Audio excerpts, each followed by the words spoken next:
gbógun má má dẹ̀yìn ọmọ mi. Rántí ìlérí t'Ọlọ́run wọn dá sọ.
hear these things.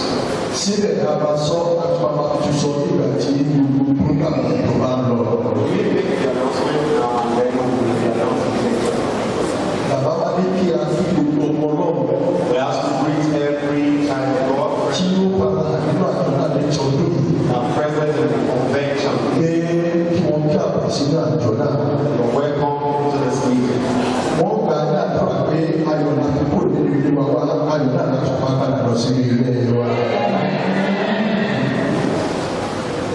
Èyí ìpàdé lọ sí ọ̀dọ̀ àwa ọmọ ìjọba yìí.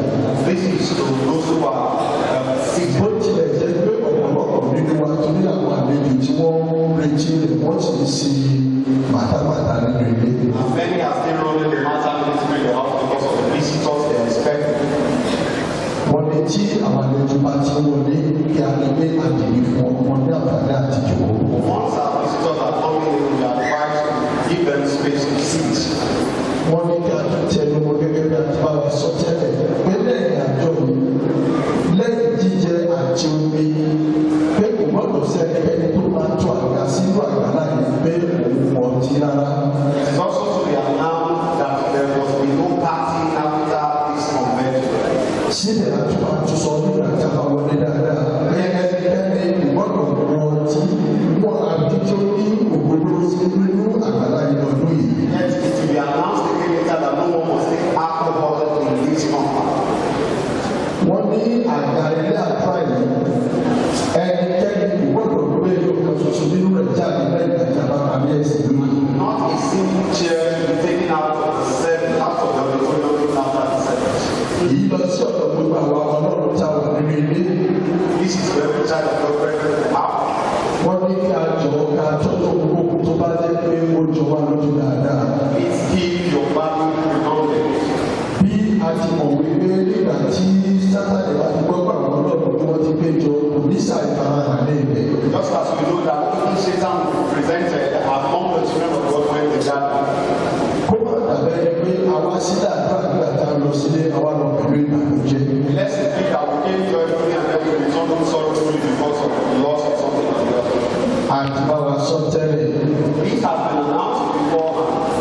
Àwọn ọlọ́pàá wọ́n máa ti wà láàrin wa o. There are police officers in our midst.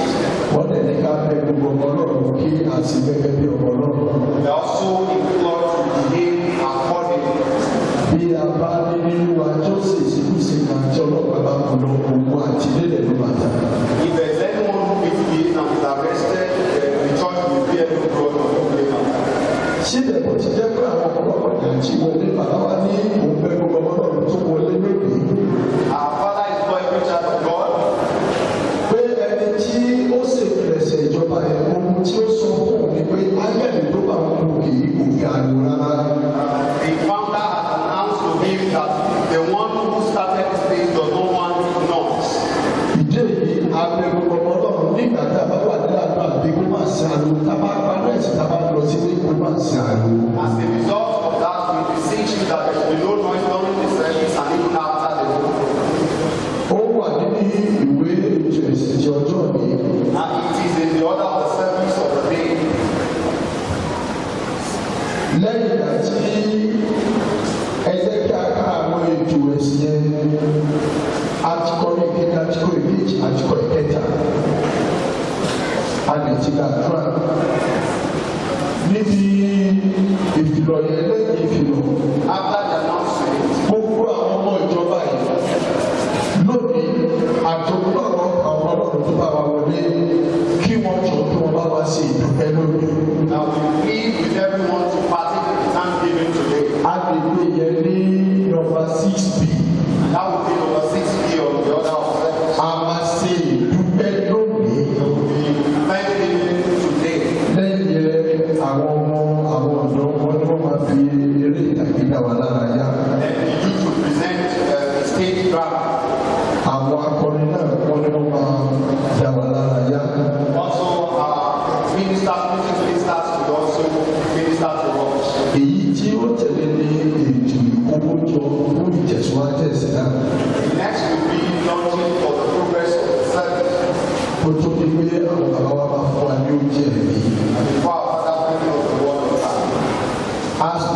gba ọrẹ lẹ́yìn ẹ̀sìn. There will also be offering after the service. Wọ́n ní ká fẹ́ gbogbo ọlọ́run tó wọlé wá pé kí sẹ́ẹ̀sì wá kí o lè gbé ká dúró ká gba ọrẹ òfin lẹ́nu àwọn bàbá wa. For us to be full partaker of this blessed convention, we should wait till benediction before the path. Àwọn wọ̀nyí ni àwọn bàbá wa ní kí a sọ fún wa. These are a couple of announcements we have for us from our father. Síbẹ̀ ká gbogbo gbàtà ti bẹ̀rẹ̀ àjọ yìí. Yes, since we started, Bàbá wa nìkan ṣoṣo ló jòkó lórí ìtẹ̀lẹ̀. our father has been the only one seated on that. Ṣùgbọ́n lónìí àwọn bàbá wa wọ́n ti dúpẹ́ mẹ́ta lórí ìtẹ̀ náà. Today now we have 3 of them. Àwa fẹ́ ṣe ìfihàn wọn fún gbogbo ẹni tó wà nínú ilé. We want to introduce them to everyone present in the house. Ọba Ajígbáre nọ́mbà 2 aka ojú Olódùmarè from Òkè Ìparẹ́. Hallelujah. Àwọn bàbá wa tá a tún máa fi hàn fún gbogbo ìjọ lónìí. Ọ̀pọ̀lọpọ̀ nínú wa ti lè mọ̀ wọ́n. Iṣẹ́ wọn pàápàá ti fẹ́ káàkiri gbogbo ìráyé. Ẹlòmíràn lè máa gbọ́ iṣẹ́ wọn ṣùgbọ́n kó má mọ̀ wọ́n sójú. A máa tún ṣe àfihàn wọn lónìí. Àwọn ní the most reverend apostle Dr. Ògúndàlà the Adédoyin of Òkèsìrì. Ọmọ ọlọ́run ẹ̀sìn hallelujah. Ẹni tí ó gbà àlejò nínú ẹ̀sìn lára tá a wà nínú ẹ̀ yìí ọ̀pọ̀lọpọ̀ nínú wa ó ṣe é ṣe kó mọ̀ wọ́n ṣùgbọ́n bóyá ìwé ni bẹ́ẹ̀ kò mọ orúkọ wọn. Àwọn ní abẹ́túnṣe ìfihàn rẹ̀. Àwọn ní àwọn bàbá wa Apostle Dr. G. Ìgbésẹ̀ the General Overseer of this church.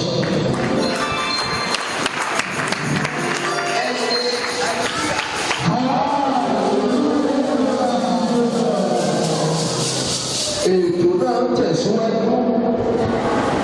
Program continues.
a wà létí ni ètò ìkówójọ. The next item on the program is lunch. Ìtẹ̀síwájú ẹ̀sìn náà tí a wà nínú rẹ̀.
In brief, brethren,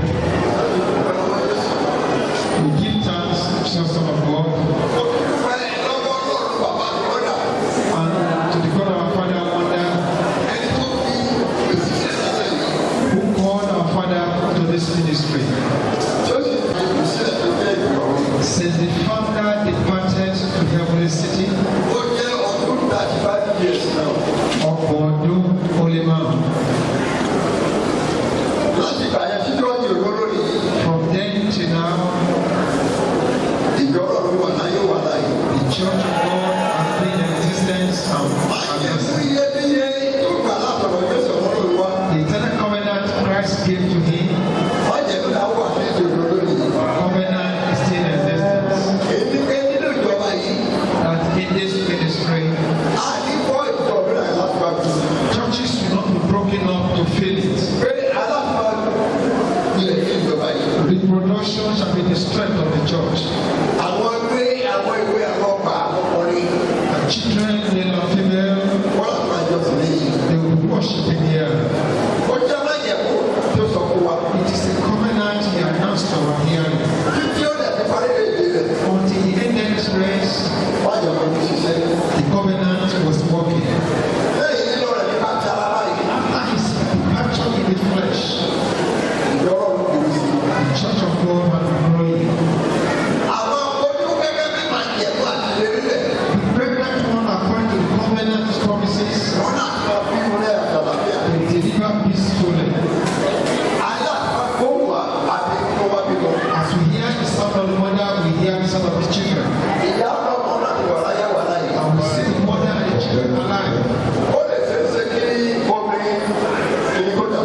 At times, if we lose the water, but the pot has been existence, but the covenant remains.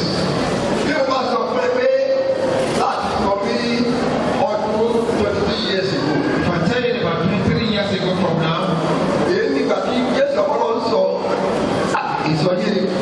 is when Jesus Christ gave us this annual revival. God from heaven gave us this revival as a covenant. And what he had there was a baby from heaven, descending from heaven. When he got to a point in the sky, he stopped.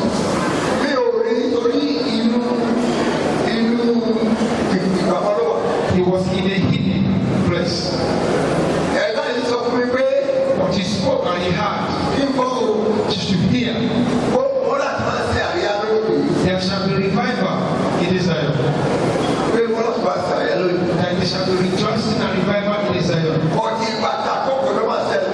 For the time of fulfillment, he never knew. It was time. The prophet, the man of God, sent message to him.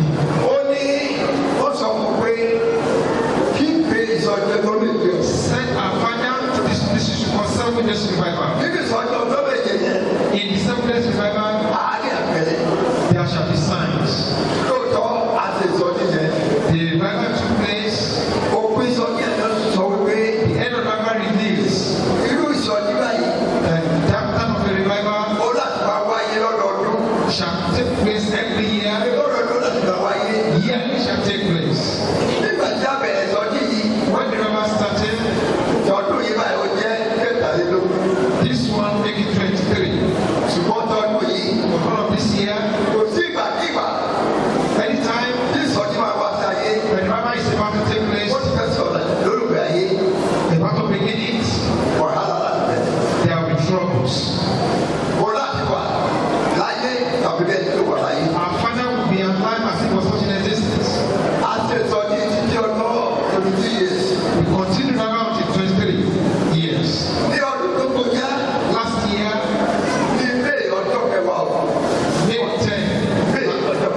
May 10 last year. This whole of this building, they were supported by bombs. Burnt the church. What is our offense? What has happened?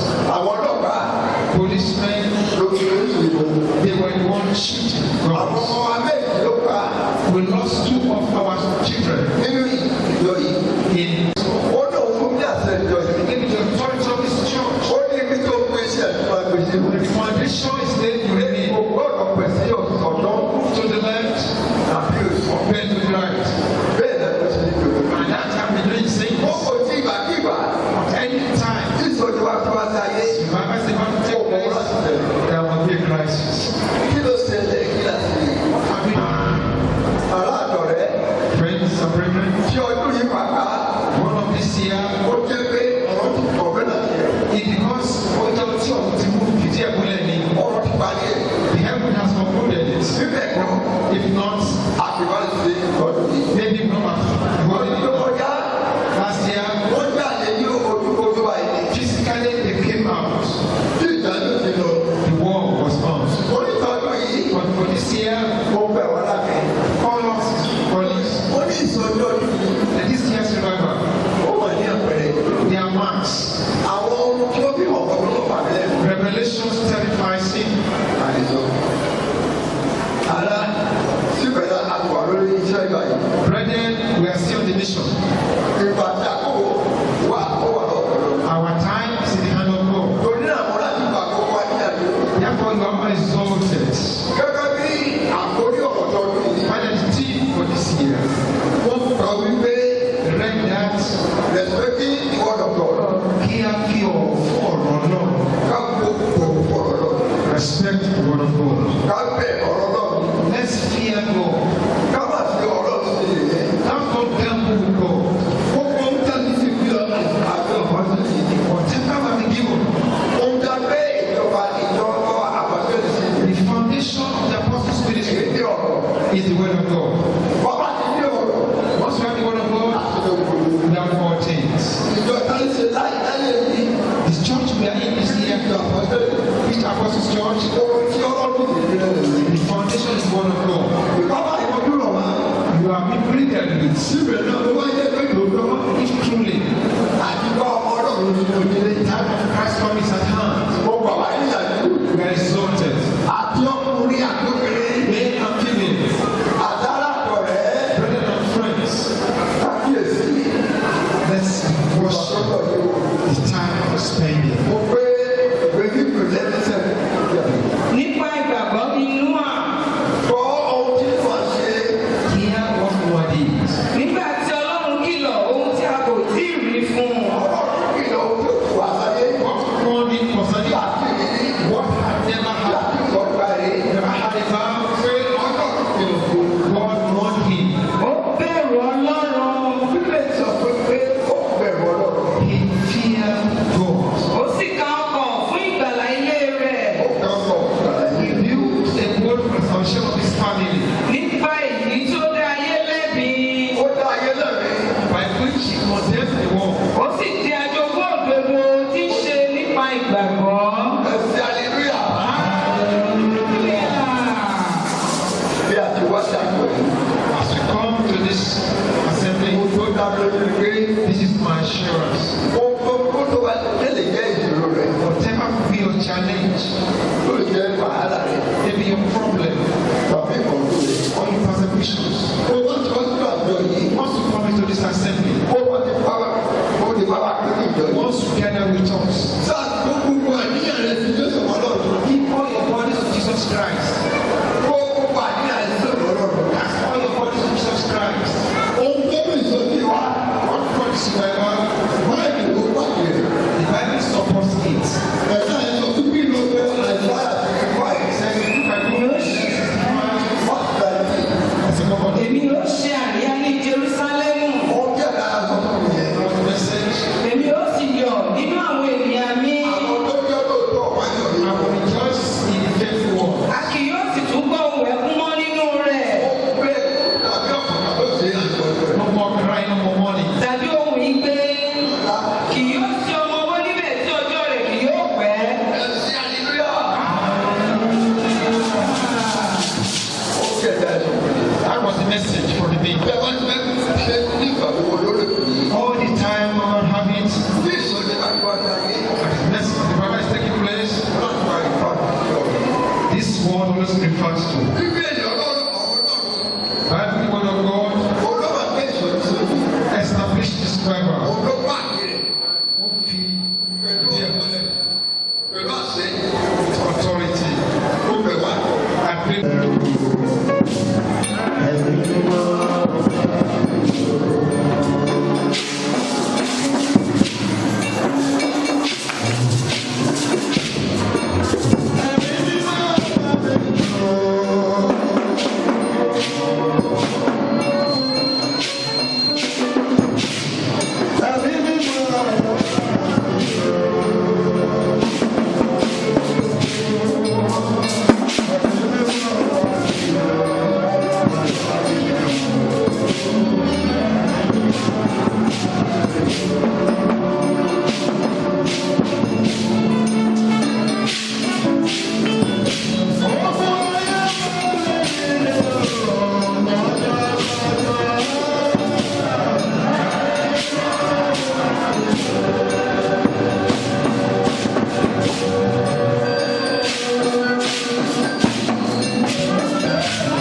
àti títúbú àsanwó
bí mo bá kọ́lé mọ́lá kan àbábá ohun ayé mi ṣe.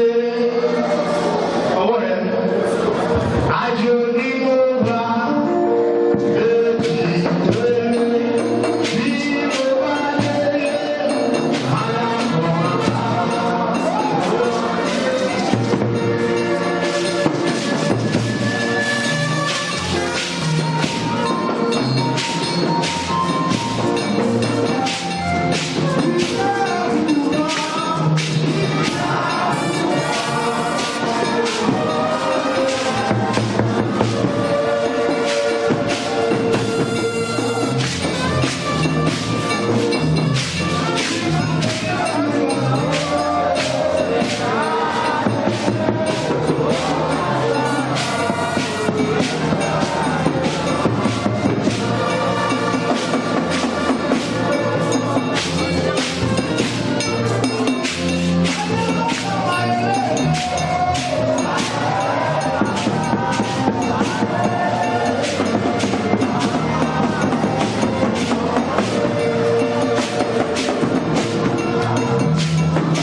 person kò fà tó rẹ̀ àtìpàtó ṣùgbọ́n wọ́n sọ fún mi pé ọ̀rọ̀ tó ní padà sáko sílé rẹ̀.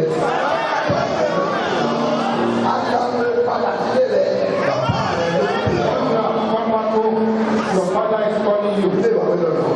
That's where we are going. Mo dé nípa àkọsílẹ̀ yìí. That was just for the person. Àkọsílẹ̀ yẹn faragbá. And the person endures. À ń jìyà. They suffer. À ń jìyà. They suffer.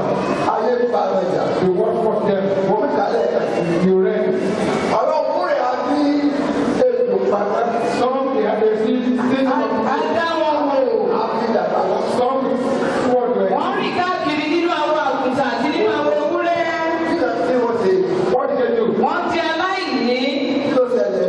olùpọ̀jù, Kí ló ṣẹlẹ̀? ẹni tí à ń dá lóró, àwọn ẹni tí ayé kò yẹ fún. Wọ́n kiri nínú aṣálẹ̀ àti lórí òkè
tí a ń ṣe ìdúpẹ́ yẹn.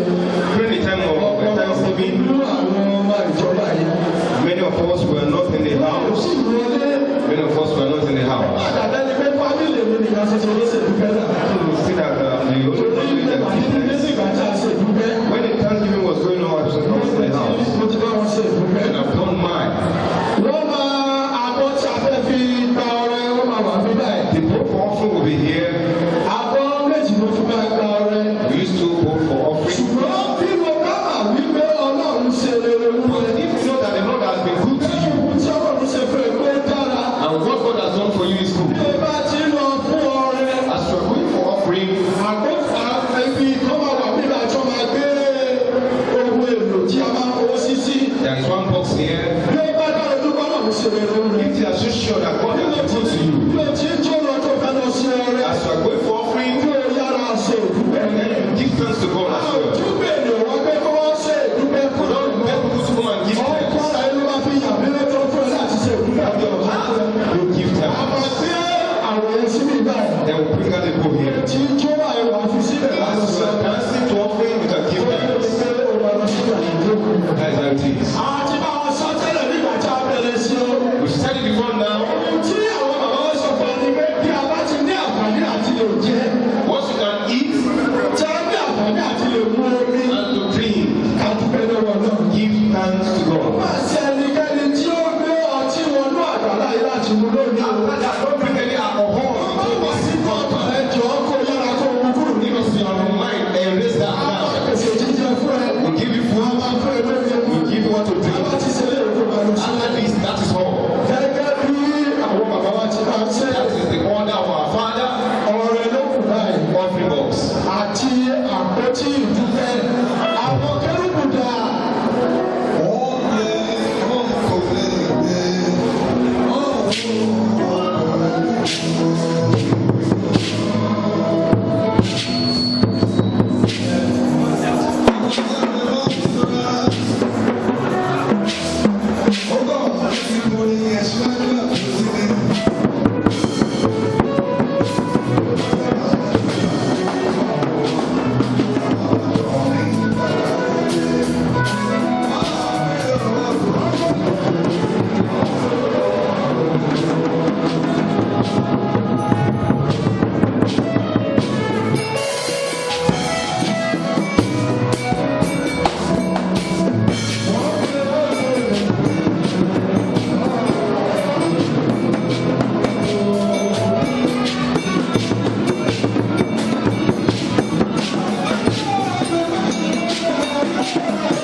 Praise the Lord.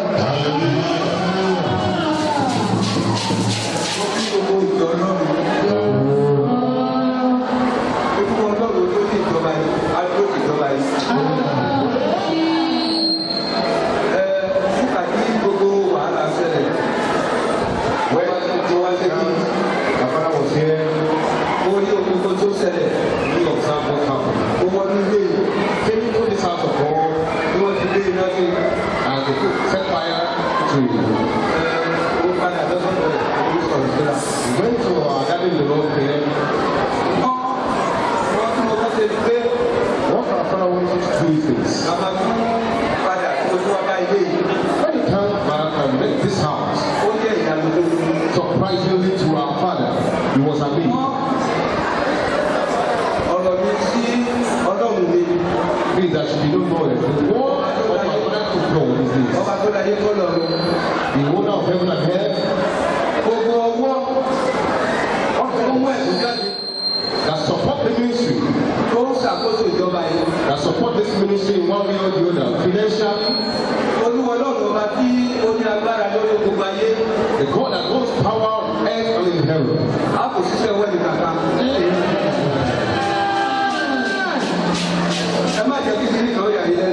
Don't be surprised about something. Our father was in Lagos since last week. We have gone back home.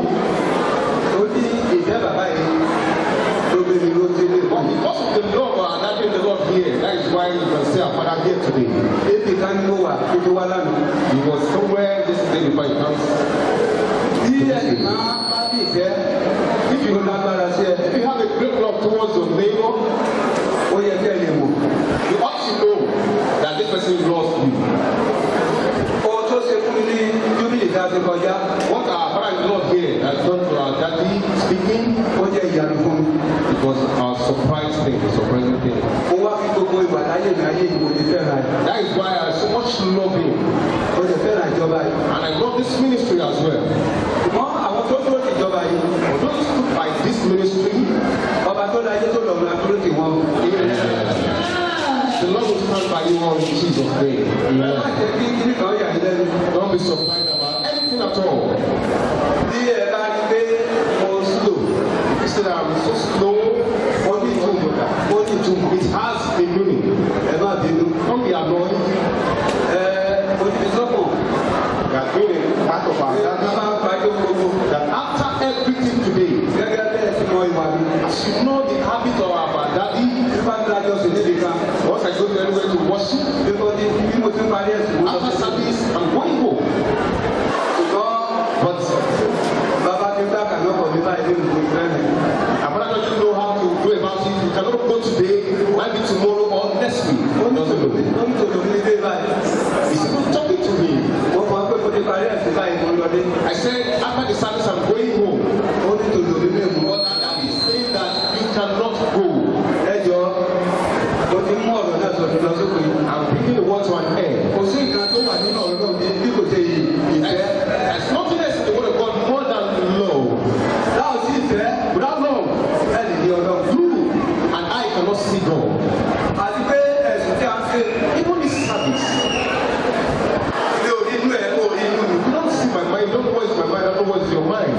ọba tó láyé tó lọ́run. But God, the creator of heaven and earth, knows all things.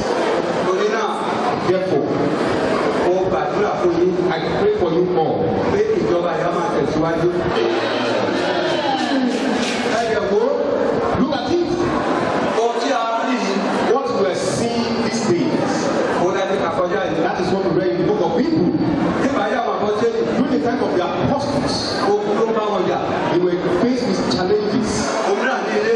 Even in the house. Òmìnira ní ìta. At home. Outside. The home and abroad. In the church.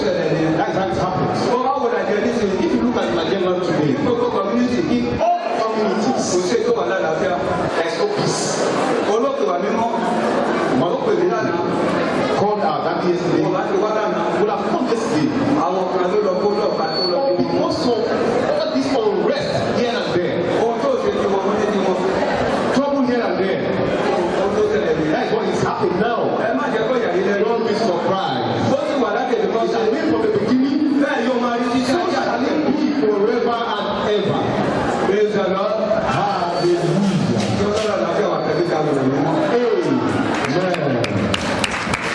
8. Orí ọ̀fẹ́ tí ó wà pẹ̀lú yín àdé. Orí ọ̀fẹ́ rẹ̀ máa gbé Jésù olùgbàlà kí ẹni àrékérekè kó má lè kọlù wá.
Ó lè mú ayé fún ìjọba rẹ.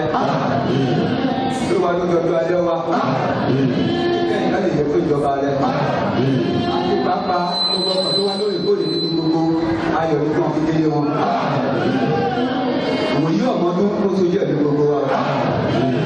Orúkọ Jésù Olúwa wa.